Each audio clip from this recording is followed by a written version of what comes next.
ओम श्री गणेशाय नमः। श्री गुरुभ्यो नमः। श्रीमात्रे नमः। प्राधानिकरहस्यम्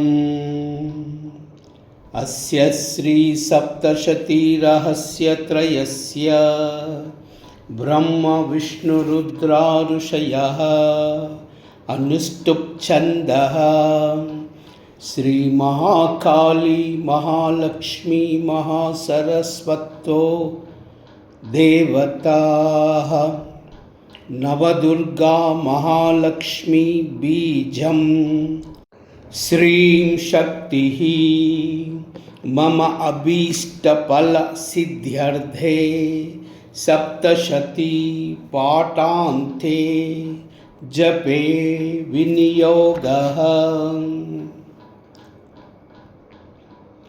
राजोवाच भगवान् अवतारा मे चण्डिकायाः त्वयोदिता एतेषां प्रकृतिं ब्रह्मन् प्रधानं वक्तुमर्हसि। आराध्यं यन्मया देव्याः स्वरूपं येन तद्विजः विधिना ब्रूहि सकलं यदावत् प्रणतस्य मे। ऋषिर्उवाच इदं रहस्यं परमम् अनाख्येयं प्रचक्षते भक्तोऽसीति न मे किञ्चित् तवावाच्यं नराधिप। सर्वस्याद्या महालक्ष्मी त्रिगुणा परमेश्वरी लक्ष्यालक्ष्यस्वरूपा सा व्याप्य कृत्स्नं व्यवस्थित। मातुलुङ्गं गदां खेटं पानपात्रं च बिभ्रति नागं लिङ्गं च योनिं च बिभ्रति नृपमूर्धनि। तप्तकाञ्चनवर्णाभा तप्तकाञ्चनभूषणा शून्यं तदखिलं स्वेन पूरयामास तेजसा। शून्यं तदखिलं लोकं विलोक्य परमेश्वरी भवार परमं रूपं तमसा केवलेन हि। सा भिन्नाञ्जनसङ्काशा द्रष्ट्राङ्कितवरानन विशाललोचना नारी बभूव तनुमध्यमा। खड्गपात्रशिरखेटैरलङ्कृतचतुर्भुजा कबन्धहारं शिरसा बिभ्राणाहि शिरः सजं। सा प्रोचा महालक्ष्मी तामसीं प्रमदोत्तमां नामकर्म च मे माता देहि तुभ्यं नमो नमः। तां प्रोवाचा महालक्ष्मी तामसीं प्रमदोत्तमां ददामि तव नामानि यानि कर्माणि तानि ते। महामाया महाकाली महामारी क्षुधा तृषा निद्रा तृष्णा चैकवीरा कालरात्रि दुरत्यया। इमानि तव नामानि प्रतिपाद्यानि कर्मभिः एभिः कर्माणि ते ज्ञात्वा योधीते सोऽश्नुते सुखम्। तामित्युक्ता महालक्ष्मी स्वरूप अपरं नृप सत्वाख्येनातिशुद्धेन गुणेनेन्दुप्रभं दधौ। अक्षमालाङ्कुशधरा वीणा पुस्तकधारिणी सा बभूवः वरा नारी नामान्यस्थै च सा ददौ।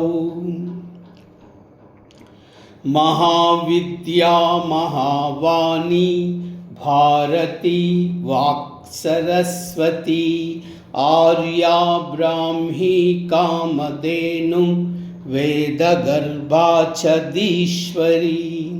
अतो वाच महालक्ष्मी महाकालीं सरस्वती युवां जनयतां देव्यौ मिथुने स्वानुरूपतः।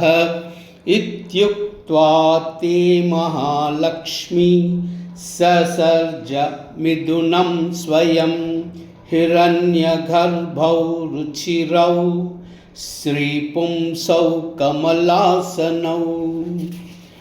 ब्रह्मन् विदे विरिञ्चीति दातरित्या तं नरं श्रीः पद्मे कमले लक्ष्मी त्याह माता च तां श्रियम्। महाकाली भारती च मिथुने सृजतः सह एतयोरपि रूपाणि नामानि च वदामि ते। नीलकण्ठं रक्तबाहुं श्वेतांगं चन्द्रशेखरं जनयामास पुरुषं महाकाली सितां स्त्रियं। स रुद्रः शङ्करस्थाणु कपर्दी च त्रिलोचनः त्रयी विद्या कामधेनुः सा स्त्री भाषाक्षरास्वरा। सरस्वती स्त्रियं गौरी कृष्णं च पुरुषं नृप जनयामास नामानि तयोरपि वदामि ते। विष्णुः कृष्णो ऋषिकेशौ वासुदेवो जनार्दनः उमा गौरी सती चण्डी सुन्दरी सुभगा शिवा। एवं युवतयः सद्यः पुरुषत्वं प्रपेदिरे चक्षुष्मन्तो नेतरे तद्विदो जनाः। ब्रह्मणे प्रमदौ पत्नी महालक्ष्मी नृपत्रयी रुद्राय गौरीं वरदा वासुदेवाय च श्रियम्। स्वरया सह सम्भूय विरिञ्चोण्डमजीजनत् बिभेद भगवान् रुद्र तद्गौर्या सह वीर्यवान्। अण्डमध्ये प्रधानाधि कार्यजातमभून्नृप महाभूतात्मकं सर्वं जगत्स्थावरजङ्गमम्। पुपोष पालयामास तल्लक्ष्म्या सह केशवः सञ्जहार जगत्सर्वं सह गौर्या महेश्वरः। महालक्ष्मीर्महाराज सर्वसत्त्वामयीश्वरी निराकारा च साकारा सैव नानाविधानभृत् नामान्तरैर्निरूपैष्य नाम्ना नान्येन केनचन।